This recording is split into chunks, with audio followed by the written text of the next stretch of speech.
Unieke kleurenbeelden van de Frieske voetbalheld Abel Lenstra bevonden op een oude filmspoel van de filmer Andries Oerts-Brouwer.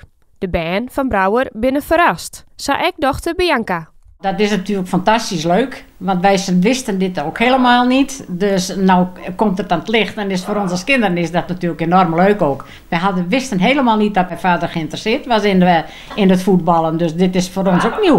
Dat is hartstikke leuk.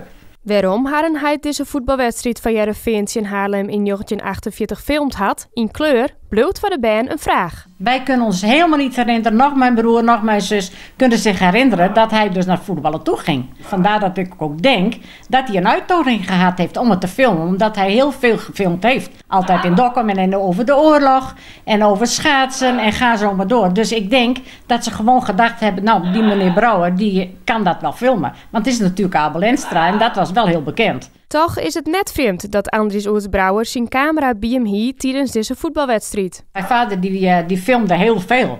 Dat is onder andere de oorlog, de mensen die binnenkwamen van de oorlog, die bevrijders heeft hij gefilmd. En hij heeft gefilmd de fusiatie bij Dokkum, bij de Woudweg. Dat heeft hij gedaan stiekem, want dat mocht niet, dat was streng verboden. Dat heeft hij stiekem gedaan, heeft hij ook afgestaan. Zo zijn er meerdere filmen te noemen die hij deed. En vooral ook vakanties en dergelijke heeft hij allemaal voor ons als kinderen gefilmd. Sinterklaas voor de kinderen bij wijze van spreken heeft hij allemaal gefilmd.